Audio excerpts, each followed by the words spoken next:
Good afternoon, ladies and gentlemen. It's the Pastor Scott Show. Great to be with you today. Go to pastorscottshow.com to connect with us online. You can follow us on your favorite social media at Pastor Scott Show, at Pastor Scott Show. All of those links, once again, are at pastorscottshow.com, including the podcast and more.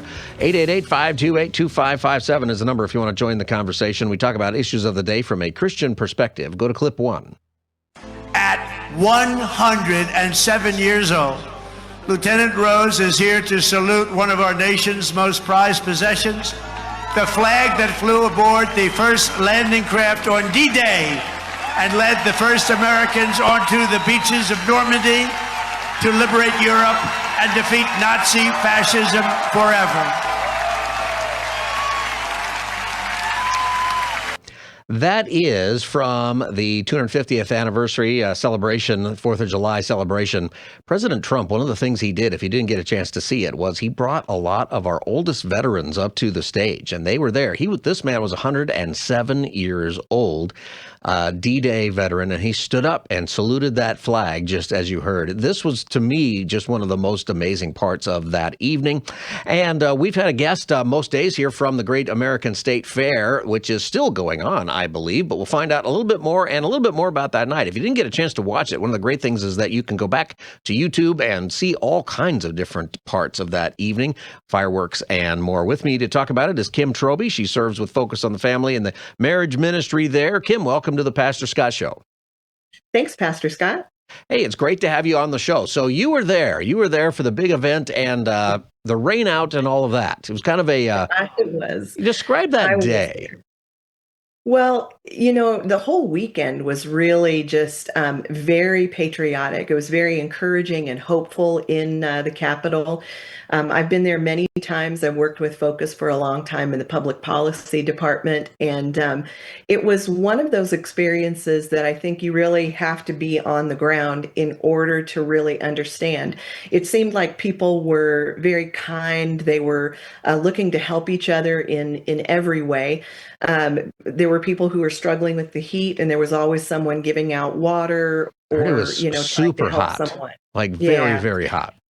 Yeah. And so this, the kindness and the beauty of people being there, knowing that we probably all don't believe exactly the same things, even under like the conservative umbrella. There are people who believe different things, but it was unified. That's a good word for it. Very unified. And people just looking out for each other. And I think that's the thing I'll take away the most from the weekend, aside, of course, from all the theatrics and the amazingness of all of it. And all of that stuff. One thing about Donald Trump is he does know how to put on a show. Yes, he does. And this one was actually, it was abbreviated. And there were about 350,000 people, they estimated, trying to get onto the mall in order to see the whole program that they had. And that included Donald Trump coming out and then speaking, and that was to be followed by fireworks. And wouldn't you know it, it was day after day after day of, high 100-degree temperatures and those kinds of things. And then a storm crops up, just as all these, 350,000 people are trying to get through the line to see this show. And there was lightning in the vicinity. And so obviously they had to evacuate everyone from that area and for us to take shelter. So we moved away from that and spent some time down on Pennsylvania Avenue. And then they estimated about 150 to 200,000 people came back for an abbreviated show that they did. I think it started about 10:30, 10:45 in that area. And then the president came out and spoke. And, the surprising thing about that, Pastor Scott, was the Smithsonian allowed him to take those flags. Right. Some of them were so old. I was stunned about that. Yeah. Yeah, I don't know how he did it or how he got them to sign off on that, but one day I'm sure we'll find out. He is the boss. At some point, I think he can just do that. Yes, he is the boss.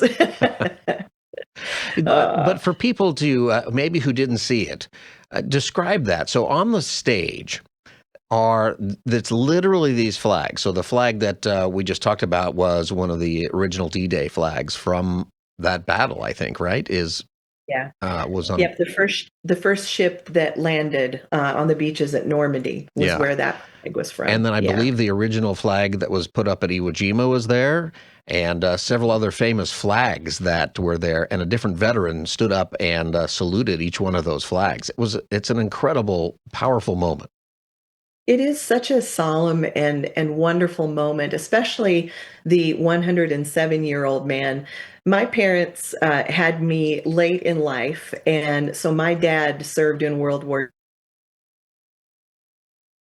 We was lost. Oh, go ahead. in a glider troop that went in at the end of the Battle of the Bulge. Hmm. And so he passed away in 2008. And so that was really meaningful for me Yeah. to see that man from World War II, and really to be able to connect that he and my dad fought in the same war and for the same price of freedom. And a lot of people didn't come back from that. My grandmother's had, I believe, all three of her sons that were over the age of 19 went to war in World War II, and all three came home. That's a pretty good Hmm. that's a pretty good rate right there. And a lot Right. of people didn't have that. So being there and being around the World War II Memorial and the Vietnam Memorial and all those things just, I think, reminded everybody that all of these things that we hold so dear, they come at a great price. And people long before us have paid that price dearly in some cases. And that we need to be grateful. There's another word that I Hmm. think was hanging over the whole weekend over the 4th was, man, I'm just so grateful that we live in this country. Yeah. One of the things that my husband and I were so impressed with was we met with a lot of people who had immigrated to the United States. And to a person, they were telling us, thank you for allowing us to immigrate here. We love our country now. We want to be here. And that was just so sweet for us to be able to bless them and to tell them how grateful we are for them being here and for being part of this pretty amazing nation that we have. You're listening to the Pastor Scott Show. My guest is Kim Trobee. She's with Focus on the Family, and she was at the 250th celebration of the Declaration of Independence on July 4th and in Washington, D.C. You know, the word grateful is what kept coming to mind for me is throughout all of this. And I mean, there's still things going on as this celebration goes on in different ways throughout the country now that we're in our 251st year. Do you feel like when you mentioned that with immigrants, whenever we talk about America on our show, immigrants often call maybe with the most detail about how grateful they are to be Americans, to have the freedoms that are here. I think that a lot of us who were born here and grew up here, some of us for sure take it for granted. I think maybe that there's a big piece of our country today that doesn't realize how good we have it Mm. and seems very ungrateful. But when you see these kinds of events, it's very encouraging, isn't it? That actually what we see on the news and social media is a minority of our country. Yeah. The people who make the most noise often get the most coverage. Yeah. And we literally, we saw one man at the reflecting pool who was arrested, but not because he was protesting. He was unhappy with the protesters who were there. And they actually, I think, probably just walked him off and said, just go away. Don't Yeah. don't mess with these guys anymore.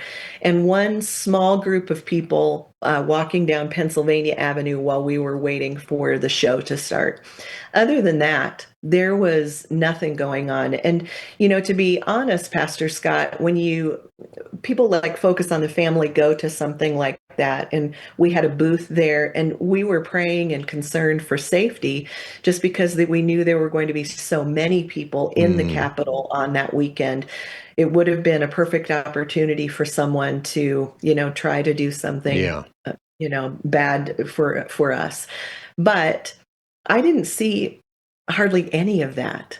It was mostly just this positive party atmosphere where people were from all walks of life. I mean, we stood in line with a group of people that we are probably diametrically opposed to some of the things that they believe.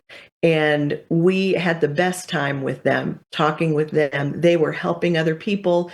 They were making sure that I stayed with them when my husband had to step away for a minute, so that I would be safe. And it was just one of those things that you really think, gosh, this is what it's like to be so proud to be a part of something, and that you're willing to lay down all of those differences that you have in order to celebrate something greater than ourselves. And I think you're right. I think when we grow up with all the things, right? I Right. mean, here in America, poverty is nothing like poverty if you've ever been to Kenya or places like that, right? Hmm. And so you don't understand what it means to be without. And so sometimes I think we have to manufacture things to have angst about, right? To be unhappy about. And I think people are more and more coming back to, we don't have to be unhappy to be Americans. We're the luckiest, the most blessed, the freest country in the world, the most giving country in the world. And that's really something to be proud of, not something to be ashamed of. That's right. And I think most people find, although today you obviously have your people who just can't be friends and they want to be unhappy. But I think people who disagree, actually, we get along pretty well in this country for things like this. And to go to an event like this, it's amazing. Have you watched some of the people who are visiting from countries around the world for the World Cup? And they're putting out these videos talking about how great America is. And the funny thing to me, I mean, it's actually been very encouraging to me because of the response that they're getting from the people. But the funniest thing to me is when they talk about how great the food is, and then they'll talk about, Taco Bell, or they'll talk about Golden Corral, and we are so Yeah. blessed, right? That we're like, that's the place that you thought was the best meal you've ever had. That's amazing. Well, I've been to England and I love them so much, but they need a little more spice in And in their food. they And so, do, and they when need you're confronted with And they that, need they need dentists over there. I would just like to point out that Pastor Scott said that, not me. Right. So That's right. They're our friends, right? they are, Joking they around with my are. friend. But Yeah, I mean, even a country like England, or you go to some of our allies, they don't have the freedoms that we have. I think people are not realizing that you cannot post things in Germany and not hear from the government or even get arrested. yeah, Things that you could post on your social media here. Maybe you shouldn't post it, but you can. yeah. And those free countries, you cannot today. Yeah, same thing in the UK. And I That's right. think if you spend any time on social media, you're seeing a groundswell of people within the UK who are pushing back on all those kinds of laws and rules. They're wanting more of the freedoms that they used to have that we enjoy so much. And there's been kind of a groundswell of patriotism in England as well. And so I've kind of been keeping an eye on that. But just as an example, Pastor Scott, Japan had this huge fireworks display Yes. the previous night before the 4th, to celebrate our 250th birthday. And so I just think that there are a lot of people around the globe who understand um, the enormity of the blessing that we have here, and that we're willing to share with so many other people from around the world. And they celebrate us. We should be celebrating us as well. The Japanese show was very moving, and when you think about the fact that we were at war not too long ago, some of those veterans who you saw on the stage, still alive, who were part of that war, and now they were celebrating with us, and maybe certainly one of our best allies in the world. That says a lot about the character of our country. It really does. Someone mentioned something over the time that we were there, that even when we are victorious in war, we typically help the country that we won over rebuild and do all those kinds of things, and then we move away. We're not just out, Alexander the Great style, trying to, Right. get as many pieces of land as we possibly can, and that's something to be very proud of. Yeah, I think it is. You're listening to the Pastor Scott Show. My guest is Kim Trobee. She's with Focus on the Family. She was at the 250th birthday party in Washington, D.C. at the Great American State Fair. Now, we had our own fireworks. You were there in person. I watched online as best I could. Yeah. And I've been to the mall, and I kind of have a sense of the layout of that. Out here in California, we have Disney fireworks, and they're amazing. And you can get a different angle from different parts of the park and kind of do all that. But I looked at that and I said, that just has to be an incredible thing. What was it like in person to watch those fireworks everywhere? In the words of a friend who was also there, she said it was insane. Yeah, And it was, I think they said 850 mortars, that they yeah, put in the tubes. 850,000, Yeah, right? 850,000, and there were 8 barges on the Potomac, and each one of them was firing off different things. And we were talking earlier, and I said Donald Trump doesn't do anything halfway. And when he found out that the majority of the program had been canceled, he now famously said, "The show must go on. I'm That's going to right. go speak." Yeah. And so he came, and he gave an amazing address. And then we went into this 40-minute fireworks show that really, after the first 5 or 10 minutes, it was so smoky. Yeah. There was just so much smoke in the air that you were like, okay, there's a flash over there and here and there. But it was truly incredible. And I really have to applaud him for really helping to with this whole surge of patriotism. I think he's very proud to be an Yeah. American, and the contributions that he's made to the United States, not only as a business owner and things like that, but also as the president. And his speech was incredible, and it was very from the beginning of our history straight through until today. And they had it all around each of those flags and those service people. And I thought it was just probably one of his best. He's probably not the best orator in the world, Right. but this was a very heartfelt speech from him. I think And then people, to follow, yeah, what's that? I think people see that he is quite the cheerleader for America. Yes. And the fireworks show was literally just the icing on that cake. It was amazing. Yeah, so that's really cool that you were there. This is the Pastor Scott Show. My guest is Kim Trobee from Focus on the Family. She was at the big show in Washington, D.C. over the weekend, 4th of July. She was there with Focus on the Family. Now, you had a booth there. You were invited to be there. When people come by a Focus on the Family booth at this event, which is certainly not a Christian event, although when you're talking about our country, when you look around the mall, there's Bible verses and biblical quotes all over the place, actually. So it's very interesting. And of course, you were brought there because faith is such a foundational part of our country. What do people say when they come by and they see your booth? Well, a lot of people are interested to know what we're doing now. Our history That's right. with Dr. Dobson starting the organization, and then Jim Daly taking the reins from him, and now Jim Daly getting ready to retire. People are interested to know where we're headed next. And one of the things that I love to share with people is the number of young people that we have on staff at Focus on the Family right now, and their heart for ministering to families, their heart for ministering to parents, and making sure that marriages are protected, and that our basic civil rights are protected as well. And there is a lot for the future at Focus on the Family. And to be fair, the gospel was literally everywhere. That's right. We couldn't walk down the street without hearing a street preacher or having someone hand us a card, with the Roman road on it, or things like that. The gospel was there for people to hear. And we're so blessed at Focus on the Family to be selected as the Faith and Family representative in the Faith and Family Pavilion that they had on the National Mall there.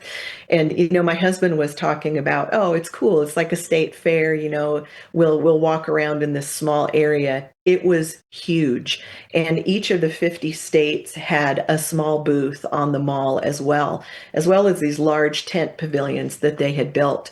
And so thousands of people were coming through there every single day. And of course, not everyone knows about Focus on the Family or our history or where we came from or what we believe. And so it's really amazing to be able to talk to people who stop at the booth and tell them about what we do, and to invite them to come to a marriage enrichment event at one of our 4 Hope Restored marriage locations around the country, and to just really take a step toward making their marriage better, their family better, strengthening that and helping them thrive. There's nothing like that. Well, the future of our country, I think, is dependent on the strength of the family. And we just love what you do at Focus on the Family. You can learn more at focusonthefamily.com, focusonthefamily.com. Whatever your family needs are, questions, all kinds of help for parents and for marriages, and just about anything personal, I think you find on there.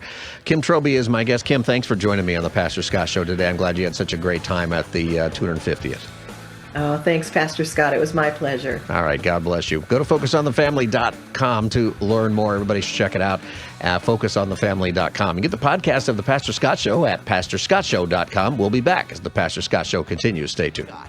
Welcome back, everybody. Pastor Scott Show. We are live on Wednesday. Phone number is 888-528-2557, 888-528-2557. Lots going on in the world today. Let's go to 2-1. Have any questions? Mr. President, is the ceasefire over? Is the ceasefire done? Is the MOU dead? It's a very interesting question.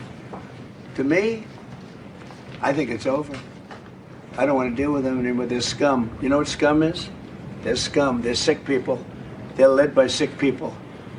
And they're vicious, violent people. And if they had a nuclear weapon, they'd use it. As far as I'm concerned, it's over. I'll speak to our negotiators. They want to negotiate. They're good people. Steve Woodcoff, Jared Kushner. But they have to come back to me. As far as I'm concerned, it's just a waste of time dealing with them. They're liars. That was President Trump today talking about the situation in Iran, which, no surprise to listeners of the Pastor Scott Show, and I think to a lot of people, the ceasefire, the MOU, is over because the Iranians don't keep any agreements whatsoever. And for me, I'm very concerned about a very significant war that might come out of this. And but I think one of the concerns leading into this for me, and we've talked about this on our show together with each other, is that I don't think you can trust anything the Iranians have to say. President Trump sounds like he is coming around to that. He might have already been there. Hopefully, I hope that he's already known that. He's in a role where you have to negotiate for a while. You just, even if you think it's a waste of time, you got to do it for a while when you're the president, when you're talking about war and all that. And maybe you do it for a long time, even when you know it's a waste of time. But eventually, you've got to stop, right? Eventually, you have to acknowledge this isn't going anywhere. 2-2. We make a deal. And if I make a deal with him, we have a deal. And he goes out, he talks. We make a deal. Everyone's agreed. No nuclear weapon. We make a deal. They go outside, talk to the press. They say, we never even talked about it. There's something wrong with them. They're cuckoo. As far as I'm concerned, it's over. And that's where the president says he is right now. He said, there's something wrong with them. They're cuckoo. At some point, you've got to stop negotiating. And I thought about that. In our life, there's a lot of different things that go on in our life where you're dealing with somebody. Maybe they are a kid or a spouse, or they are your workplace. There's some disagreement you've got. At some point, you stop negotiating and you have to do something, right? There's something wrong with them. They're cuckoo. Maybe you're the cuckoo one, though. You always have to consider that. When do you stop? When do you just say, you know what, this is enough? I think it's a hard question. It's a super hard question when you're talking about life and limb. I also think it's a hard question when you're dealing with people who you're afraid they might go harm themselves if you stop trying to work things out, right? There's always that kind of tension there, but there's probably a time, and I'm not talking about not forgiving. There's never a time when you don't forgive, but sometimes we don't negotiate. Sometimes that period of time is over, whether it's an enemy nation or a difficult coworker. Sometimes you got to let them go. Maybe you've got an addict in your family and you got to make a really difficult decision. Maybe you have a rebellious child. Every one of us eventually faces the question, how long do I keep trying? How do you do that? The Lord is unbelievably patient with all of us, but he also draws lines eventually. So this is an area for wisdom. When you have those situations in your life, where do you think that line is? What's the right attitude to take? 888-528-2557. 888-528-2557 is the phone number for you to join the conversation. When do you stop negotiating? 888-528-2557. You're in a job that you don't like maybe, and you're just dealing with stuff. There's always stuff at any job you're in that maybe things aren't very fun, or maybe you're frustrating, or maybe you're the frustrating one, right? You always have to ask that question. But maybe you got a point. When do you keep pushing through, and when do you bail? When do you get out and you just say, These people are crazy. and you got to go? 888-528-2557. 888-528-2557. In the Iran story, it is something I think that we're going to have to deal with here. And that's the question that I'm asking is, do you keep negotiating with them? And the president, he speaks off the cuff very often, and he makes very determinative statements off the cuff. But then in the background, you find out that what really is going on is that, Trump in public says it's over, this is what we're going to do. His negotiating posture actually leaves room for diplomacy later, right? And that's one of the things that has both been to his credit, but also to, I think, room for criticism with Iran, is you keep coming to them and they keep betraying the trust, and then you sign another agreement or you make some other verbal agreement, and then you come out and you tell us, hey, we've got an agreement, there's a ceasefire, they're going to give up their nukes, they're going to do this and that, and then they don't. When do you stop? When do you just say, you know what? There's no room left here for negotiation. 888-528-2557. Here's some more of the president's thinking on Iran. 24. Does this mean that talks with Iran will not resume? I don't care. They can talk, but I think they're wasting their time. They're a bunch of lying guys. I do my whole life. That's all I do is deals. My whole life that's how I became president. I guess that's a deal too, right? But I made a lot of money. I had a lot of great success, tremendous success. Everything I did, I was successful. And I deal with these guys, and I say this is from a different school. They're liars. They're cheats. They're sick people. They've hurt their people. They killed 54,000 people as of now that were protesting. When people say, how come they haven't taken over? They can't take over because they're dead. They killed them. Nobody's going to take over. They have no guns, and the other side has machine guns. And they're killing them. The press doesn't report it. And that's one of the major issues over there. And I think it's one of the reasons why you keep trying to negotiate, because one of the big issues is it's not the Strait of Hormuz. That's a big issue for oil and for economy and things like that. But the biggest issue here is if you just go in and you really do go to full-scale war with Iran and you start taking out their infrastructure, their electricity and those kinds of things, what happens is the people really suffer. 90 million people. 90 million people are going to starve. 90 million people are going to be hungry. They're going to... And the government might just crack down even further. So you have a very serious diplomatic problem. So you don't trust the leadership, which you shouldn't. I hope that the president really feels this way. He sounds a little betrayed. Hopefully not surprised. I don't think he should be surprised. But I don't think it's that easy. When you think about, do I just stop? There are other things in the balance whenever we are in a situation like that where we have to stop negotiating. So where is a place of wisdom for when you just say, enough? Enough is enough. 888-528-2557,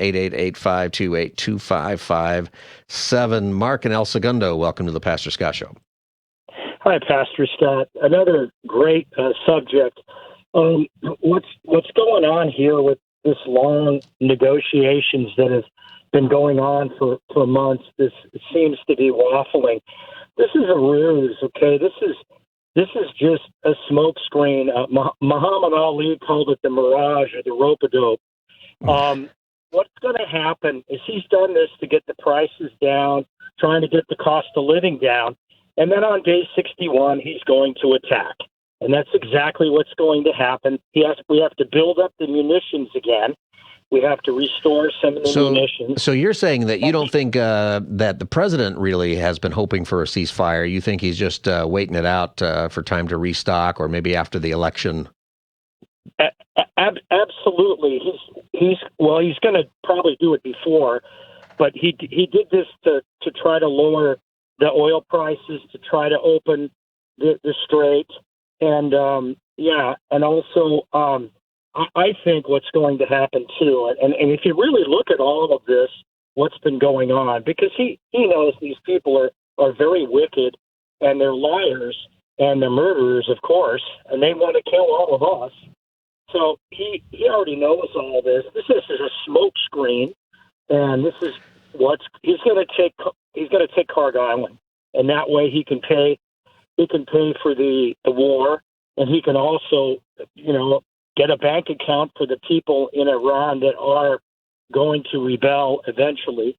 And if you look at it biblically, even God said to Joshua and Gideon and King David that you have shed a lot of blood, and the Lord told a lot of the great people in the Bible to go and destroy these civilizations because he knew they were never going to change, and he knew they were evil.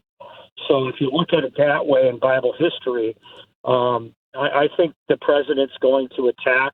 I listen a lot to General Jack Keane.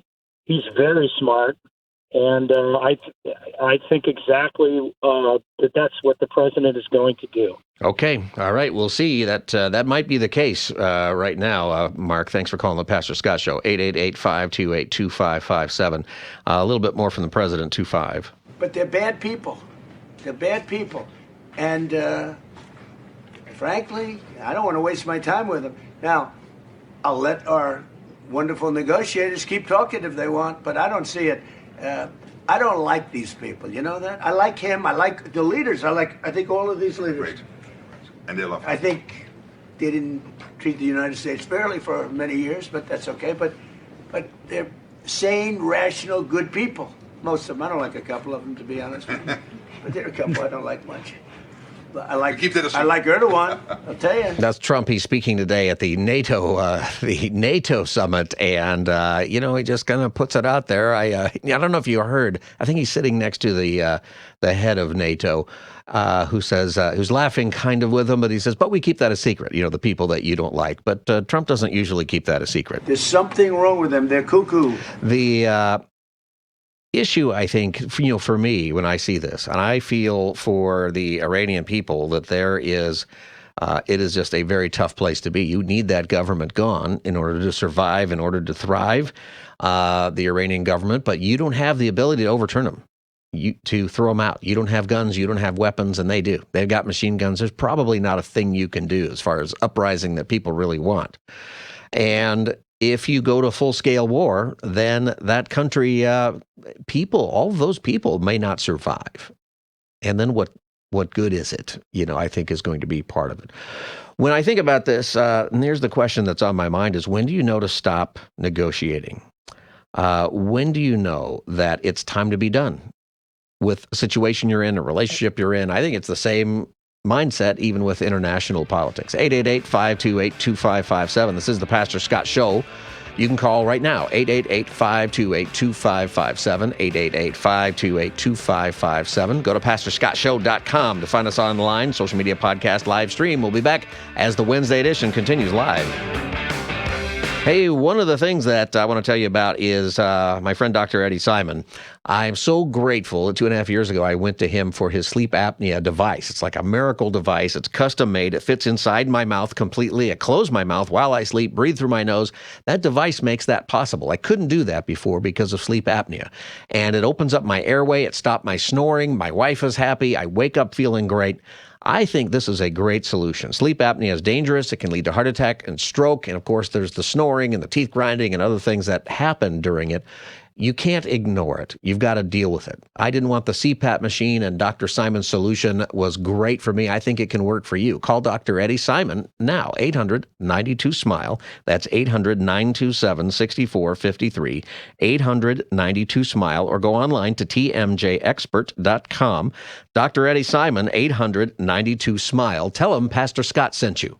We'll be right back. Welcome back, everybody. Pastor Scott Show. We're live on Wednesday. Great to be with you. Phone number is 888-528-2557, 888-528-2557. We talk about issues of the day on the Pastor Scott Show from a Christian perspective. 1-1. Well, unfortunately, I think the short answer to that is there's going to be no option but to finish the job. That will be the requirement. The Iranians are no more going to make a deal than a man in the moon. I mean, it is foolishness to believe you're going to get a negotiated solution that the Iranians are actually going to live up to. And I think President Trump actually knows that. So I don't fault him for trying to find that path. But to think they changed their stripes after 50 years of terror, 50 years of trying to destroy Israel and the United States of America, I think is just naive.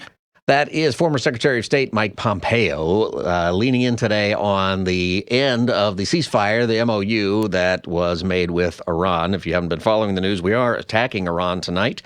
Iranian attacks shipping in the Strait of Hormuz and attacks on U.S. facilities last night, yesterday. And the president, while at the NATO summit, declared that he thinks that interim agreement is now over, saying he no longer believes negotiations are producing results. There's something wrong with them. They're cuckoo. That's what he said. And it got me thinking about just the idea. 'Cause, for me, when you listen on our show, I've never thought, and Pompeo, I think, agrees, the Iranians are never going to agree. That's not who they are, this government. They are never going to take any agreement. People complain about the Iran deal with the Obama administration. It's a bad deal. Sure it was. But probably every Iran deal we've had is a bad deal because they're not going to keep it. And at some point in your negotiations with people, you got to say, that's it. You got to say, we're at the end of it. There's something wrong with them. They're cuckoo. So when do you do that? 888-528-2557, 888-528-2557. See, sometimes we find ourselves in a marriage or parenting, raising children, we're on a job. We see it with crime. When do you stop negotiating with criminals? When do you stop negotiating with in church discipline issues? When do you finally say in the church, enough of you, you're out? That's one of the most amazing things to me. When there are church discipline issues or people who are just really out of line in church, you get, at some point, when do you just say, I'm always angry at my church, I'm going to go find another church? I've actually asked people that before. It's like, you hate this church. You don't like what we're doing. You don't like the pastor. You don't like the music. You don't like the way we cut the grass. Why do you come here? At some point, you got to be done, right? When do you stop negotiating? When do you do tough love, if that's what's required? I know many of you have had to do that. How do you know? Because, we have the example from the Lord. 2 Peter 3:9 says, the Lord is not slow in keeping his promise. He is patient with you, not wanting anyone to perish. The Lord is not slow in keeping his promise, as some understand slowness. Instead, he is patient with you, not wanting anyone to perish, but everyone to come to repentance. So there's always this notion here of there's room. The Lord is patient with us. He wants us to come to repentance. It would be better if the Iranian government just laid down their arms and they took off and they said, we're going to give it to the people and let the people run their government. That would be the best thing. It would be the best thing if we can find a way to make that happen. That's the way the Lord does things with us. However, the very next line in the scriptures is, but the day of the Lord will come like a thief. The heavens will disappear with a roar. The elements will be destroyed by fire, and the earth and everything in it will be laid bare. Everything done in it will be laid bare. Eventually, even the Lord's patience runs out, right? Eventually, the Lord is done. Eventually, our time is up. Eventually, we have been given every opportunity we are going to get in order to repent, in order to turn our hearts toward Jesus. As patient as he is, it's amazing how patient the Lord is. Could you imagine if your life, the sins in your life, you sort of had to deal with the consequence of those immediately? Like you tell a lie and a tooth falls out. Like immediately that happens. I mean, how long would it be until you've lost all 32 teeth? Right? For some of you, it's a couple of days. Everything you say isn't really true. Suddenly you have no teeth. Imagine that you get some road rage and you curse out a driver and immediately your car just disintegrates on the side of the freeway. And that's the Lord. It just happens immediately. The Lord is just patient with us in so many ways. And when we kick and scream at him, when we do everything we can to push him away, but at some point, he's done. When are you done? Is there something that says to you, hey, you know what? I'm done negotiating. I think that there does come a time where I think you do have to leave forgiveness on the table. You forgive, but you got to leave reconciliation as a possibility eventually. But in the meantime, you probably have to pull out of the negotiation. if you're dealing with somebody who's an addict and they won't, and they will not give it up. I had my dad's uncle was a terrible alcoholic, and he used to identify with being an alcoholic. You know how today people will identify with their sexual sin. Usually, when you say, love the sinner, hate the sin. The problem is if with that statement is if you identify as the sin, then there is no loving the sinner or hating the sin. It's the same as far as how they receive it. Well, my dad's uncle was like this when it came to his drinking. And he would say, he'd come to a family gathering, Thanksgiving or something, and be a little bit drunk and bring his own booze and stuff. And he would say, hey, if you don't accept my drinking, then you don't accept me. Like, you can't talk to me about this. I'm going to do it. I'm going to do it wherever I go. And if you reject my drinking, then you reject me. See, he identified, as that. When do you say, well, then we're not inviting you anymore? In that case, you probably do it right then. Right? It's probably the loving thing to do. Right? At some point, you have to do that. 888-528-2557 is the number. 888-528-2557. Eric's reminding me that it happened God's justice happened pretty immediately with Ananias and Sapphira. They're the ones who lied about what they were doing with the money, and they were stealing from the church, and they got taken out right away. Right then. Sometimes the Lord's judgment does come quickly. Sometimes the Lord is immediately, you know what? No, there's not going to be a negotiation here. And you're done. How do you know when that's time? How do you know you've waited too long? Because eventually judgment comes in the Bible. Noah preached for a long time before the floodwaters came, and Pharaoh received repeated warnings about letting the people go and all those plagues. Nineveh actually did respond and repented once, although later they went back and then they were judged. Jesus repeatedly calls Jerusalem to repent. There's a biblical tension that patience is a virtue, it's important, but on the other side of it is endless tolerance of evil is not a virtue. Endless tolerance of evil is something that eventually you've gone beyond being patient. It's not being merciful. It is you are actually bringing harm to the community. You're bringing harm to the city. I think we're doing that a lot in our country, or we have been for a while. Endless tolerance of evil. Just we make excuses for it. We change the laws. We don't prosecute. We do not arrest. We let people go for violent crimes and things like that. I understand there's some things that need to be different. I understand that when, maybe for nonviolent crimes or for very small drug offenses or other things, maybe some penalties have been too tough. Certainly that's true in many cases. But for violent crimes, for letting people out, for rape and murder and some terrible things, and we've done that in a whole lot of ways, even recently. See, that's not being virtuous. That's not saying I'm going to be patient long enough. No, that's when it should have been Ananias and Sapphira. You're done. So how do you know? 888-528-2557. I think you do have to draw a line at some point. Pompeo agrees with that when it comes to Iran. 1-2. Yeah, look, I've never seen an Iranian moderate. They to me, they feel a bit like unicorns. We often talk about them, but nobody ever actually meets one. Mm-hmm. These are all political Islamists who want to destroy the United States of America. And while they may choose different tactics from time to time, that is, hey, let's slow roll them, let's negotiate, no, let's go bomb them. So different factions may have different tactical decisions.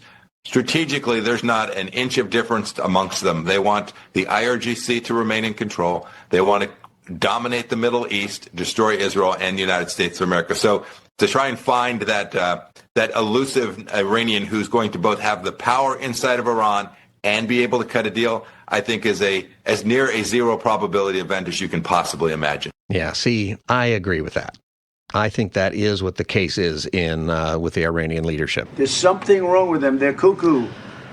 And I think that we have to differentiate between what is necessary to really help the people in Iran or help the world, help prevent the nuclear weapon, which I think is a good goal, by calling out the fact that these people never keep their agreements. I heard from a guy, I was listening to somebody's show, and there was a old guy who was part of Jimmy Carter's negotiation team during the hostage crisis in 1979. And that guy flat out said the same thing as Pompeo. He says the Iranians are just playing games with us. They did that to us in the Carter administration. We thought we were making progress. We had certain agreements, and then 2 seconds afterward, they just bailed on it. He says, that's what they're doing to Trump. It's exactly the same thing. And I think that's probably right. Here's the thing with the Lord, when it comes to the Lord, and I think that you can apply this when you're dealing with international diplomacy. You can also apply it in situations that you've got in your life. God doesn't negotiate with sin. He negotiates with sinners, meaning he'll give you more time. He calls you to repent. He calls you to the right thing. But he never says that your sin is okay. He never says it's okay for you to stay in your sin and keep operating that way. And I think that's part of the problem here is we can't say to these leaders, it's okay for you to keep persecuting your people. It's okay for you to keep doing these things. It's okay to keep lying to us. It's not okay to do that. And I think that's the problem. There's a profound distinction when it comes to you and me in that. God is not negotiating with you or me over our sin. Sin is wrong. It's bringing death and destruction and harm, not just to me, but also to our community, to wherever we fellowship, to whatever we do. It is. But he does love us. That's why we have the gospel. God doesn't say, let's compromise. What he says is, the penalty's been paid for your sin, so come home. Stop doing it. Repent, and I'll use you to do great things. Trust the Lord with that, and don't test him, because eventually, time is up. Come to Jesus with your heart. All right, this is the Pastor Scott Show. Hey, when we come back, I've got a great guest who used to be an atheist, and she got saved because she went to go see the Screw Tape Letters. In part, that's her testimony. Her name is Andrienne Johnson. She's going to be with us here in just a moment. Plus, we're going to give away some free tickets to the Screw Tape Letters play in the next hour. PastorScottShow.com. We'll be back in the Wednesday edition. Stay tuned. Good afternoon, ladies and gentlemen. Welcome to the Pastor Scott Show. Great to be with you today. Go to PastorScottShow.com to connect with us online. Follow us on social media. Get the podcast and all of those things. PastorScottShow.com. Phone number is 888-528-2557. We talk about issues of the day from a Christian perspective. Go to clip number 1.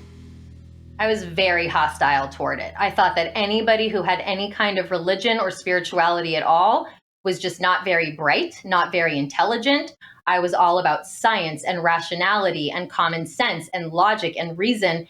And so I thought that any kind of faith or spirituality was completely antithetical to that. When God found me, God had to prove himself intellectually to me because of who I was and because of, what I value. And he completely did. That happened years later. That was Andrienne Johnson, and you were hearing part of her story there. She was led to the Lord in part because she saw a viewing of the Screw Tape Letters at Fellowship of Performing Arts, and it led her to question her thoughts and eventually lead her to the Lord. She was a suicidal atheist and transformed by Jesus Christ after seeing that play. She is with me right now on the Pastor Scott Show, and later today we're going to give you an opportunity to win some tickets to go see the Screw Tape Letters in Thousand Oaks. Andrienne Johnson, welcome to the Pastor Scott Show.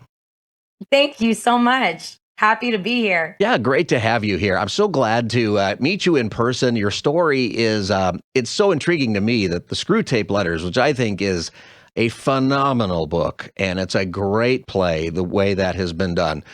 I think it speaks to the realities of the world and our faith and the spiritual realities as well as anything else out there. So I'm looking forward to hearing your story. Absolutely. Well, you got it completely right. It says here that you are a suicidal atheist. So not just an atheist, but an atheist who was done. So why don't we start with, kind of your upbringing and, where you were and how you ended up coming to Christ. Absolutely. Well, I am a Southern California girl, born and raised in Santa Monica, California, to very loving, secular Jewish parents. And I never had God. I never really had religion in our life. We did attend a Reform synagogue in Santa Monica when I was young. But to be honest, I rejected it at a really young age. Yeah. I just thought it was all made up fairy tales. And I didn't understand why we had to go to learn about this stuff. It just didn't make sense to me. In that clip you played, I talk about, logic and rationality. And to me, Noah's Ark and Adam and Eve and the parting of the Red Sea, that all sounded like fairy tales. So I told my parents, I don't want to go anymore. And because it didn't really have a whole lot of meaning in our life, it was really more cultural. It was more about, the community. Right. They said, okay. And we stopped going. And I did not step foot into a synagogue for another 20 years. And then I became quite an atheist. So basically, without God, without religion, I needed to fill this hole in my heart that we are all born with, that we all have. And so as a young girl in Santa Monica, as a teenager. You were a teenager. I was going to ask you how old you were when you kind of made that decision. Oh, when I left synagogue, Yeah. I was 9. I was okay. 9 years old. Yes. There's no Santa Claus, and it's the same thing as the stories I'm learning. That's exactly right. In fact, the no Santa Claus thing happened when I was 4 years old because that sounded like make-believe to me. And I confronted my father and I said, Dad, just tell me the truth. Okay. Yeah. Is there a Santa Claus? And he was so taken aback by his 4-year-old that he said, no, there's not. And I was relieved. I wasn't upset. I was like, that didn't make sense to me. And so thank you for confirming that everything makes sense and everything is logical and you only believe what you see with your eyes. And so that was the person that I was. So at 4, no Santa Claus. At 9, no God, no religion, no stories of the Bible. So then when I was a teenager, the way that I got my identity, my meaning, my value was through attention from other people and feeling popular. I wanted to be pretty. I wanted to be liked. I wanted to be loved. I mean, isn't that what we all want? We all are born with this desire to be loved. But if we don't go to the right place to get that desire filled, then we fill it with other things. That's right. So I started doing drugs at a very young age. I started getting tattoos and body piercings at a very young age. I was a bad girl. I was smoking and drinking. I was being sexual. I was doing all of that as a young teenager in Santa Monica, California. And I just kept living that way all the way through high school, college. And at the time, I thought I was having fun. I thought it was a blast. I thought I was Little Miss Popular, partying every weekend. And it didn't really catch up to me until I was in my 20s, in my early 20s. And eventually, all of that stuff that I was trying to use to fill that hole in my heart stopped working. And I kept doing more until I was now hurting myself. I mean, it was all hurting myself and hurting others. So when you said it stopped working, you just did more of it. Like, well, I'm used to that now, like a drug or alcohol or something. You just keep doing more and more. That's exactly right. I mean, for me, it was a lot of, relationship. It was a lot of when I met that guy, when I had that one night stand, when I was desired, it was exciting. It gave me this high, just like a drug, right? And then I would get into a relationship, but that high wouldn't last. So then obviously, what gives me that high? Hooking up with somebody, having a one night stand, meeting somebody else. So I was constantly in relationships, but I was constantly unfaithful. I was always looking over my shoulder for something better, someone else. I was, very promiscuous. And at the time I thought, I'm just a fun party girl, but eventually the high stopped working and I was really hurting people. I mean, being unfaithful, cheating on people, and then still having it not work. To be honest with you, I got married. I got married when I was 26 years old to my boyfriend who I met at graduate school at the University of Southern California at USC. Go Trojans, fight on. But I broke his heart because I was so unhealthy and I was an atheist. And I was trying for him. I wanted him to complete me and make me whole, and he couldn't. Yeah. Because nobody can. And so instead of realizing that, I cheated on him. I was unfaithful to him. And I started having an affair thinking that would make me feel better. And it did momentarily. Right. Until it didn't. And then it was even worse. The wreckage of all of that, the consequence of all of that was so damaging. By the time I finally hit 29, 30 years old, I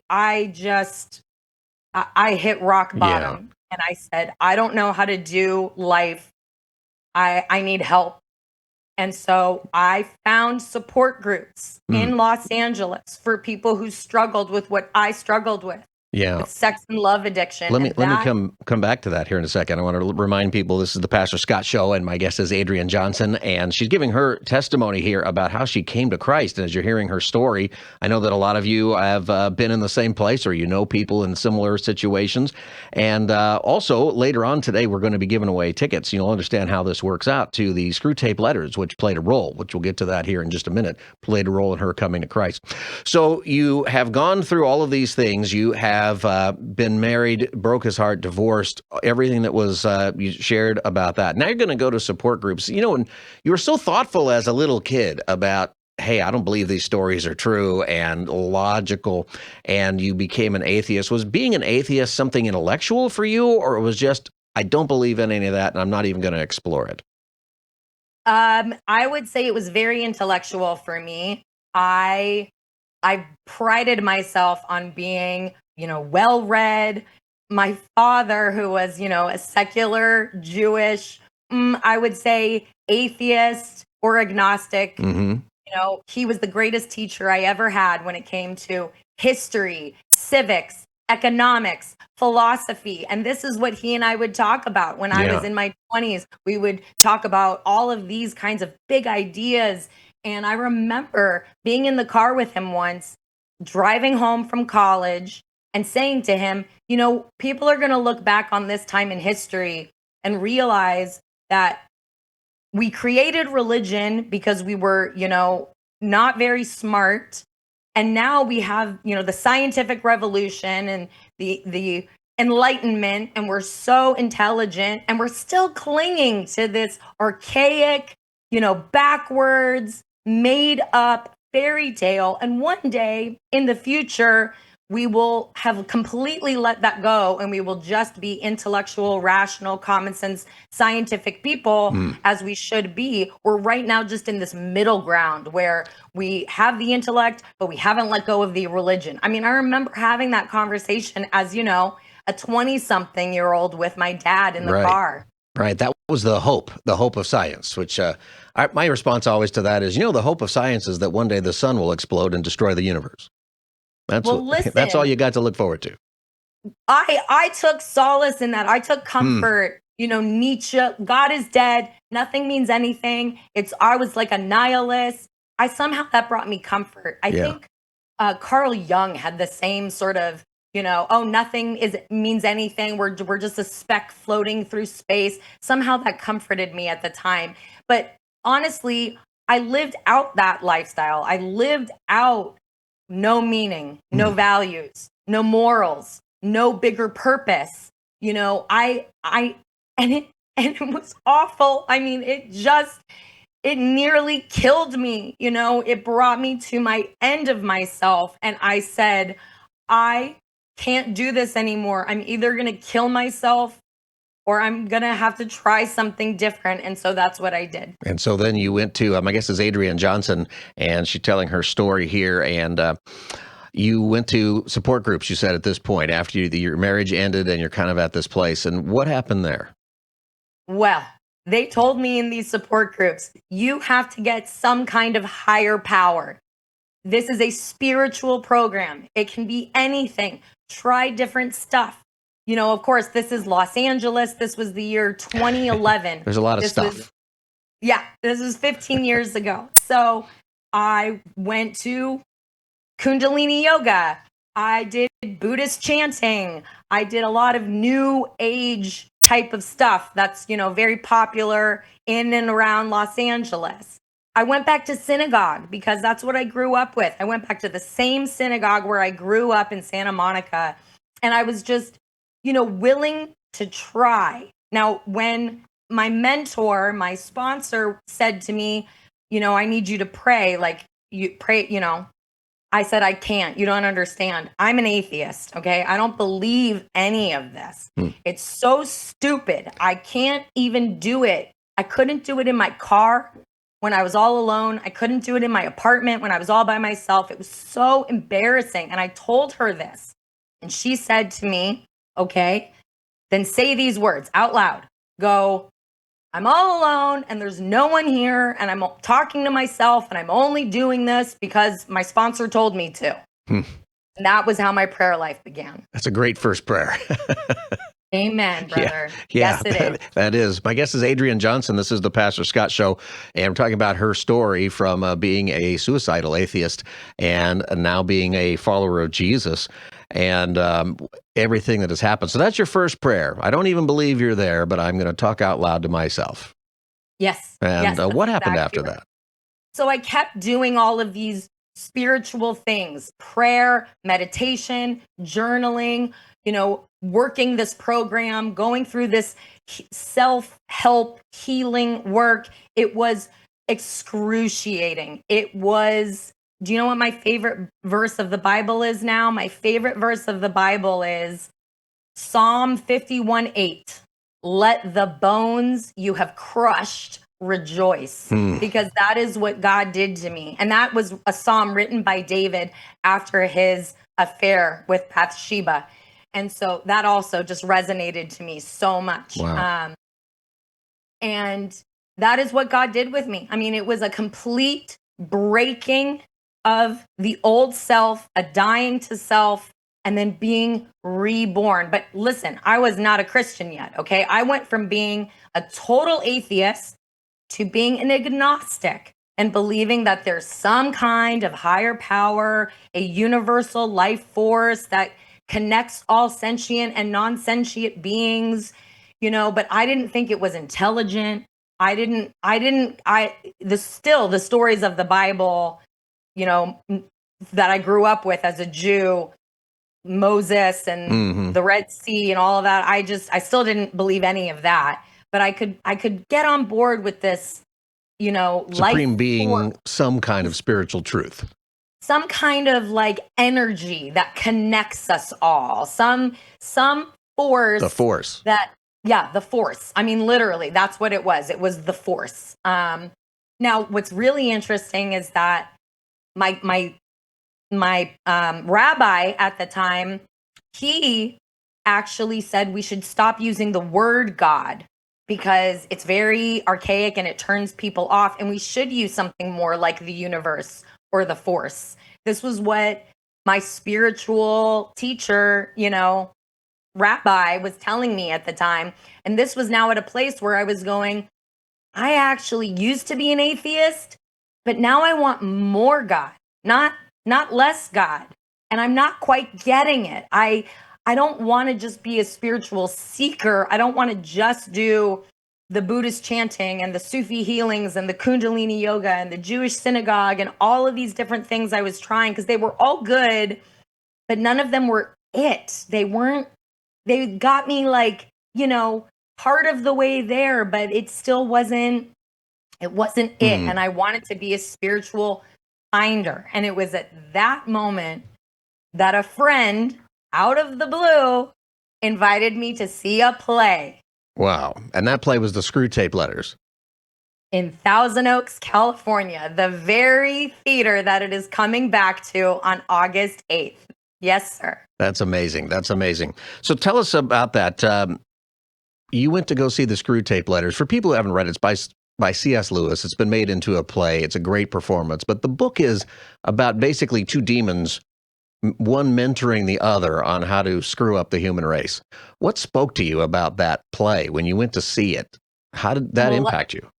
Yeah. So I went to this play not because I knew what it was. It was literally because my friend invited me. One of the things that we do at FPA, at Fellowship for Performing Arts, we offer group discounted tickets. So you can go to our website, fpatheater.com, and you can put in a request for group tickets. And so my friend, this is January 2012. This was over 14 years ago. She got group discounted tickets, or wanted to. She said, I need a group of people to get these discounted tickets. So do you want to come on Sunday afternoon to come see the show? I said, sure. You know, you're my friend. I like theater. It's a fun activity for us to do together. Sure, I'll go. That was it. That was why I went. So I walk into the theater and I pick up a program and it says C.S. Lewis. And I go, is that the Lion, the Witch, and the Wardrobe guy? The children's writer? I had no idea he was a Christian. I didn't know that the Narnia series was a Christian series. I thought it was just kids' books. I had no idea. Right. I didn't know he wrote anything else. And then I'd never heard of the screw tape letters, whatever that means. And I open up the program and it lists the characters who are God, the devil. And I'm going, huh? What is this? What is this show I'm about to see? So the lights go down, the curtain goes up, and I am telling you, it blew me away. I mean, it spoke to me so much. What spoke to me? Well, as you described, it is basically spiritual warfare. It's the idea that, you know, that little demon that sits on your shoulder and whispers in your ear? That is what is being described in the screw tape letters. And it hit me for the very first time in my life that maybe that was what was happening to me all along. Maybe I'm not just some messed up, depressed, medicated, eating disorder, addicted, messed up person, which is what I always told myself, which is what I always thought of myself. What if there is actually a malevolent exterior force that is trying to oppress me? Andrienne. And what if I can say no to that? Andrienne, do you have a couple more minutes to stay with me? I got to take a break and then we can finish up. And I want to talk about the Performing Arts Center. This is the Pastor Scott Show. Andrienne Johnson is my guest. And if you want tickets to the Screw Tape Letters, go to fpatheater.com, fpatheater.com. She tells me it doesn't matter how you spell theater, it'll work. fpatheater.com and get tickets. And also later this hour, I'll be giving away some tickets for the August 8th performance. This is the Pastor Scott Show. We'll be back with Andrienne Johnson's story here in just a moment. Don't go away. Welcome back, everybody. Pastor Scott Show, pastorscottshow.com. My guest is Andrienne Johnson, and she's been telling us her powerful story of coming to a place where she became a follower of Jesus. And part of that process, moving from being an atheist who was suicidal and in pretty bad shape, part of her process where the Lord brought her to him was to see the Screw Tape Letters at a Fellowship for Performing Arts performance right here in Thousand Oaks. And we're going to give away some tickets later on to go see that, the Screw Tape Letters on August 8th. And Andrienne, I want you to pick up where you left off. You were talking about, you were in this place in your life, things were pretty dark, and a friend invited you to go to the theater to watch Screw Tape Letters, and she invited you because she needed to fill up her quota for a group discount, which I think is great. And, as you are there, you're hearing this play, this story that's very spiritual. Like you said, you heard the God and the devil and these demon characters. That's part of C.S. Lewis's book. And you realize C.S. Lewis, he's the Narnia writer. What's this about? So take us from there. You're in the theater and you're hearing this. What's happening with you? Yeah, it was resonating so powerfully within me. The thing that's so amazing about Lewis and why we at FPA love Lewis so much is because it does something to your moral imagination and your creativity. There are certain things that we can do in art that we just can't really do in a traditional Christian sermon or a traditional Christian book. That's right. And for somebody who was not a believer, who was not a Christian, but who was searching, and seeking after being an atheist. And now I was, wanting more God, but wasn't quite sure how to get it because nothing else was really working. Seeing this play depicting spiritual warfare, depicting all of the things that I had been going through, I had been corrupted by the darkness. I had a screw tape on my shoulder, whispering in my ear, corrupting me, tempting me, pulling me away from the light. And now here I was clawing my way toward the light after going through this, self-help group, trying to do all this healing, knowing that God was the answer. I sat in that theater and it just hit me so profoundly. I was in such a seeking place that I was like, oh my goodness, I think I have to at least look into this. I have to at least consider Christianity. And I literally said, God, please, anything but this. Now, before you didn't believe there was a God, and you were just praying because your sponsor at your support group said you got to say something out loud. Now you're talking to God? God, I don't want any of this. Yeah. Oh, yes. By this point, by the time I came to the screw tape letters, I was praying regularly, but it wasn't Jesus. It was just God. It was this higher power, right? But when I saw this play and it had such an impact on me, it was like a bell ringing in my soul. It was like being washed with water. Like it was just truth that was, pulling me toward it. And so I said, I have to at least look into this Christianity thing, but I would rather do anything else. I mean, as a former atheist Jew, this is like the worst possible thing ever. I'll be a Buddhist. I'll be a Sufi. I'll be a Jew, like anything but Jesus. Yeah. So what brought you to Jesus? Yeah. So after that play, well, let me tell you, I actually wrote a letter to FPA after I saw the play, just to let them know, hey, my friends and I, we really enjoyed your show. And I want you to know it had a really big impact on me. In fact, you're basically fulfilling your mission of producing theater from a Christian worldview for a diverse audience, someone like me. And now I'm reading Mere Christianity by C.S. Lewis because my friend who invited me to the show gave me her copy. And I'm starting to read the Bible and I'm starting to learn about Christianity and Jesus, as uncomfortable as it makes me. And in fact, the play impacted me so much that a few weeks later, it was going to San Diego. And so I bought another ticket for myself and I drove to San Diego to see it again. And I told FPA in my letter that I was going to do that. And so they wrote back and they said, Max McLean, the founder and artistic director of FPA, he'll be in San Diego and he'd really like to meet you. And I said, I'd be delighted. So I met Max McLean. You may have heard him read your Bible to you on your Bible app. That's right. Or on the YouVersion website. Yes. I've heard him many times.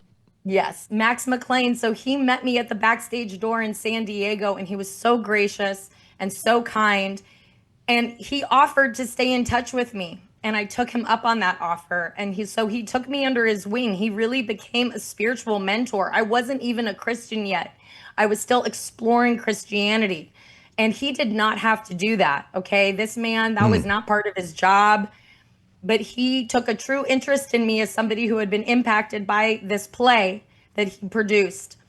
And we stayed in touch. He literally watched me find a church, get baptized, become a Christian, meet my Christian husband at my small group at my church, get married, have 2 children, move to Nashville, Tennessee. And now the real full circle moment is that 14 years later, I actually got to join FPA as its new director of development and help spread the story of what we do and ask others to invite them to support our work. And what we're hearing, this is Andrienne Johnson, and you're listening to the Pastor Scott Show. Andrienne, that is such an incredible story. And now you have the hope of Christ, and you get to share that with others. And you came from a place of utter hopelessness to true hope. That's exactly right. And I never forget it, not even for an instant. Every single day, I am pitching myself so grateful for Jesus. And I have a wonderful marriage. I have the best kids. They're now 7 and 9 years old.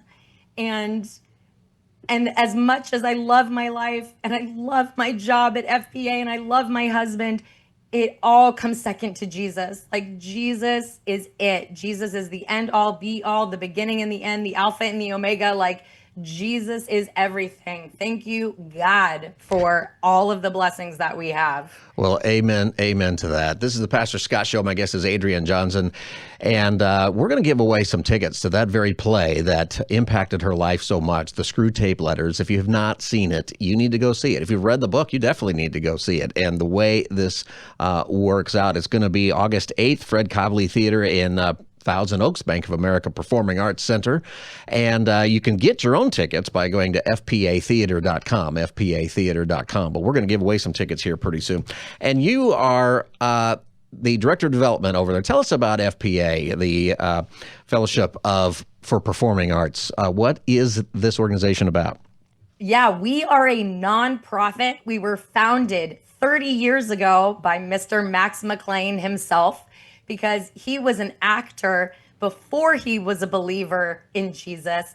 And when he became a Christian, nobody gave him the memo that actors weren't supposed to be Christian. So he combined his passion for the arts with his faith.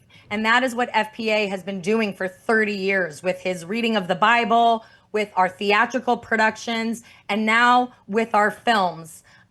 We released our first film back in 2021, The Most Reluctant Convert, the untold story of C.S. Lewis, where Max McLean plays C.S. Lewis. You can see it on Amazon Prime. And so our mission as a nonprofit is to produce theater and film from a Christian worldview that engages a religiously diverse audience. As I mentioned, we believe in work that is highly intellectual, that is entertaining, and that is unabashedly Christian. Yeah. But it's not like going to a traditional Christian sermon or a play. We occupy this other space of the arts where it's very creative and... Well, there's a reason that Jesus told stories, and the Bible is mostly stories. It impacts people... That's such a good point. It impacts people forever. As much as a preacher, I'd like to say you remember my sermons. You know what people remember? They remember the jokes and my stories. That's so right. Yeah. That's exactly right. And so when we execute our work, we do it at the highest levels of artistic excellence that our budgets will allow. And the reason it's called Fellowship for Performing Arts is because that's all of you. It's people who believe in our mission and want to support this work. And so that is why it is a fellowship for performing arts. And so I would encourage anybody to, stay in touch with us. You can learn more about what we do. In fact, we're even coming to Irvine, California this very weekend. Well, actually tomorrow, Thursday the 9th and Friday the 10th, we'll be at the Barclay Theater in Irvine with a different show with Max McLean, C.S. Lewis on stage, further up and further in. All right, very cool. And people can get tickets at the same website? Same website, fpatheater.com. You can sign up for our free newsletter. You can stay in touch with us. You can even make a tax-deductible donation there. fpatheater.com. Everybody should check it out. Andrienne Johnson is my guest. Andrienne, how do people reach you? Do you have social media, website that you want to point out? Or maybe you just go to the website for the theater. Yeah, the best way that you can get a hold of me is absolutely contact us through the website, fpatheater.com. I would love to hear from you. I would love for you to stay in touch with me. Please, fpatheater.com. fpatheater.com. Andrienne Johnson, thank you so much for coming on the Pastor Scott Show, telling us your story. And I like to think that one day you're going to meet C.S. Lewis. Oh, my gosh. Can you imagine? One can only imagine. I hope those things happen. I don't know if that is going to happen, but I think you might be able to say, you wrote that book, and decades later, I'm here because of that, because the Lord used that. That man has impacted so many people. So many people. Yeah. So true. Yeah. Andrienne, thanks for joining us on the Pastor Scott Show today. God bless you. Thank you, Pastor Scott. God bless you. God bless you. All right, website again is fpatheater.com, and we're going to give away some tickets when we come back to the Screw Tape Letters on August 8th right here in Thousand Oaks. We'll be right back as the Pastor Scott Show continues. You can get the podcast, pastorscottshow.com. We'll be right back. Scott. Welcome back, everybody. Pastor Scott Show. We're live on Wednesday. Great to be with you. 888-528-2557 is the number. 888-528-2557. Hey, special announcement. I'm going to give away this segment two pairs of tickets to go see the Screwtape Letters right here in Thousand Oaks, California, and at the Bank of America Performing Arts Center, Saturday, August 8th at 4 in the afternoon. What you need to do to get the tickets is do this. I want you to tell me what your favorite C.S. Lewis book is, your favorite C.S. Lewis book, any C.S. Lewis book, and we'll probably give we'll give the tickets away to caller number 3 and number 5. So you can call right now, 888-528-2557, 888-528-2557, and we'll do that right now. 888-528-2557. So, tell you what, before I get your calls here, I want to tell you about Sanctuary Metals. Sanctuary Metals specializes in helping you move part of your IRA or 401k into physical gold and silver, not just paper investments that rise and fall with the stock market. And if you got an old retirement account, maybe from a previous employer, or if you're over 59 and a half, you might be able to roll it over with no taxes and no penalties if you qualify. Best part is it takes about 15 minutes with Sanctuary Metals to get started, and their team will walk you through everything over the phone. You don't have to go into their office. You don't have to go into even their website. You can just call them on the phone. They get you started. The phone number for Sanctuary Metals is 800-801-9877. Tell them Pastor Scott sent you for a possible no fee for life gold and silver IRA. The phone number again is 800-801-9877, or you can visit sanctuarymetals.com. Sanctuarymetals.com. Past performance does not guarantee future results, like with any investment. All right, favorite C.S. Lewis book, and I'll give away tickets to callers number 3 and number 5, 888-528-2557. Carmen in Ventura, welcome to the Pastor Scott Show. Thank you. Hi, Carmen. Well, you're caller number 1, so you didn't get the tickets, but oh darn! But what's okay. your favorite C.S. Lewis book? Well, actually, I haven't read any of them. My husband's the one who's read them and told me about them, and I was listening to your program, and I thought, wow, they're showing this play. I'd love to go see it. Yeah, you know what? You can still go see the play. You can get tickets at fpatheater.com, fpatheater.com. F like in Frank? Yeah, it's Fellowship for Performing Arts, so FPA. Oh, okay. Yeah, Frank. Okay. That's how you can get started there, FPA. Theater.com, and you can just Google Screwtape Letters play, and you'll see it there in Thousand Oaks. Ask your husband what his favorite C.S. Lewis book is, and maybe you should start there, or just go grab the Screwtape Letters and read it. It's a great book. Yeah, he's read a number of his books, so I know he's told me all about them, but I've never read them myself, so I'm anxious to see this play. Yeah, all right, well, check it out. I think you'll really enjoy it. It's a great experience. Okay, thank you very much. Thank you, Carmen. Mike in Camarillo, welcome to the Pastor Scott Show. This is Mike and Lindy. Oh, Mike and Wendy in Camarillo. Are you in Camarillo? Yes, we are. All right. Well, you guys, you're not caller number 3 or 5, so you didn't win the tickets. But tell me what your favorite C.S. Lewis book is. Definitely The Great Divorce. The Great Divorce. What'd you like about that? Well, just the conversations of people in heaven. And some of them just chose they didn't want to be in heaven. And that was really surprising. But it gives us insight into how we think and gives us clarity about what God is doing in our lives, what God is doing. It's a great book, and maybe not as well read as some of the other ones, but I think people should read it. The Great Divorce, great C.S. Lewis book. Sorry you didn't win the tickets, but you can still go to the Screwtape Letters show in Thousand Oaks. Just go to fellowship, fpatheater.com for some tickets. Thank you very much. Thank you. All right, let's go to Pam in Simi Valley. Pam, welcome to the Pastor Scott Show. How are you? Hi, I'm good. Thank you. Hi, Pam. What's your favorite C.S. Lewis book? I am just like your first caller. I have never read the books myself. Really? No kidding.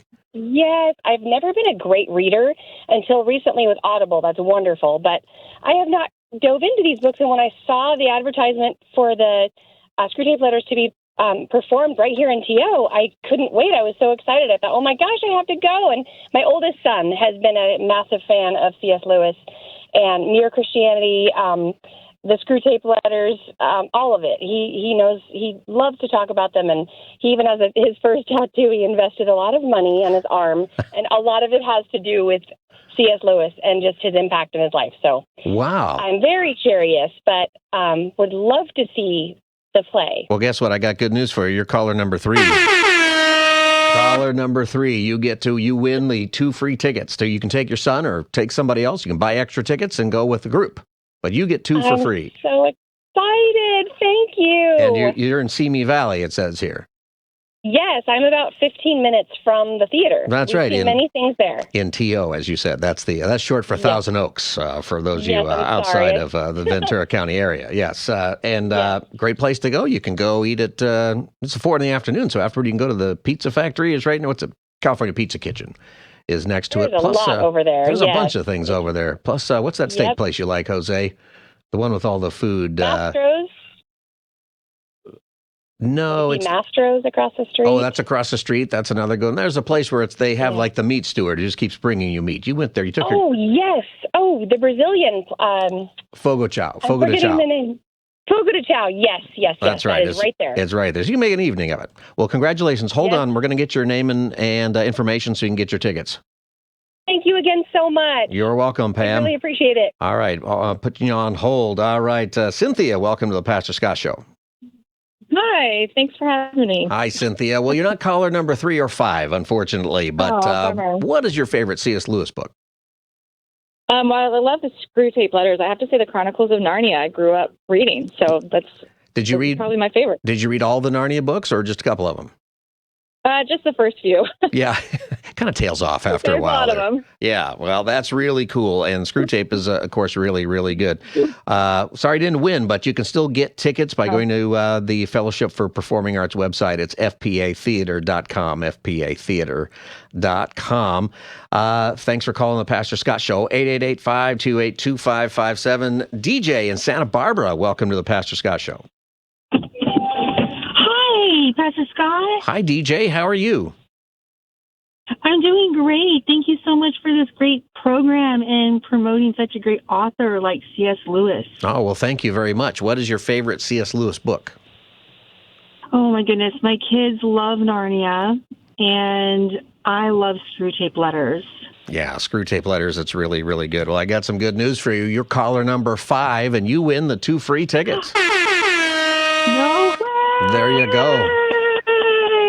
Yeah, We're so excited. you get to. It's a little drive from Santa Barbara down to Thousand Oaks, but you can do it. It's on a Saturday. No problem at all. This is going to be great. I'm so happy that my kids get to see it, and this is really a blessing. You know, I think it's something. How old are your kids? I have a 15-year-old, and I'll probably go with her. Yeah, you know what? It's perfect age for that because she'll be able to engage with the discussion. Yeah, exactly. And that, that's what I'm really excited about. So I'm really thankful. Yeah, it's such a great book. So I'm glad you get to go. I'm going to put you on hold, and you'll be able to get the ticket. So don't hang up, and we'll get your name and address, and you'll get instructions on those tickets. Oh, I'm so excited. Thank you so much. Very cool. DJ, thanks for calling the Pastor Scott Show today. All right, that's it for the tickets, but you can still call me. Tell me what your favorite C.S. Lewis book is. 888-528-2557, 888-528-2557. And if you still want to go see the play, it's going to be at the Bank of America Performing Arts Center in Thousand Oaks, Saturday, August 8th at 4 p.m. You can get tickets online at Fellowship for Performing Arts. That's fpatheater.com. It's funny because you can spell theater with the R-E or the E-R. Either way, it's going to get you to the right place. So don't stress out about that. fpatheater.com, fpatheater.com. What's your favorite C.S. Lewis book? I think mine is Screw Tape Letters. It is, so what it is, if you've never read that book, it's, how do I describe it? It is letters that are written basically from the perspective of hell, from the perspective of basically a demon that is mentoring another demon through how to distract and how to affect Christians away from the gospel, how to affect people away from the gospel. It's such an important book. It's one of the most creative books I think you'll ever read. It forces you to think about temptation from the enemy's point of view. Instead of telling Christians, for example, how to resist temptation directly, what he does is he imagines an experienced demon, Screwtape, who's mentoring an inexperienced nephew, Wormwood, on how to ruin the faith of the patient. Brilliant book. It is. It's very well done in the play, and I think you'll really enjoy seeing that. And the play moves around in case you don't get a chance to see it. And Fellowship of the Performing Arts, they've got other stuff going on around town, around Southern California. 888-528-2557. Might have time for a call if you've got a favorite C.S. Lewis book. We might have time for that. I remember reading the Narnia books as a kid. They're making, I think they're making a fourth movie actually out of that. Jose says, your favorite C.S. Lewis book is Diary of a Wimpy Kid. I feel like that's not C.S. Lewis. I'll have to go back and check, but I don't think C.S. Lewis wrote the Diary of the Wimpy Kid. I went to go watch Chronicles of Narnia when it came out. Yeah, that was pretty good. Yeah, the movies are pretty good. Somebody said it's hard to read, but now that you got Audible, I've listened in the car. In fact, I did Mere Christianity, another great C.S. Lewis book, which I did the audio version in the car a little while ago because my Bible study was going through that book, which if you're a new believer or maybe you're not even a Christian and you've got some intellectual questions about Christianity or you just want to know more about the Christian faith, Mere Christianity by C.S. Lewis is a great book, great place to start. And it's really transcriptions of radio interviews that he did on the subject. So it's just super well done. They put together as a book, Mere Christianity, and you can get that on the audio book deal, which I did. All right, this is the Pastor Scott Show. We're on every day from 3 to 5 live right here on this station. Go to PastorScottShow.com, PastorScottShow.com to follow us online. Give me a follow on social media right now, at Pastor Scott Show, at Pastor Scott Show on Instagram, Facebook, Twitter, TikTok, YouTube, all of them, at Pastor Scott Show. Everybody, I'll see you tomorrow from 3 to 5. Have a great night.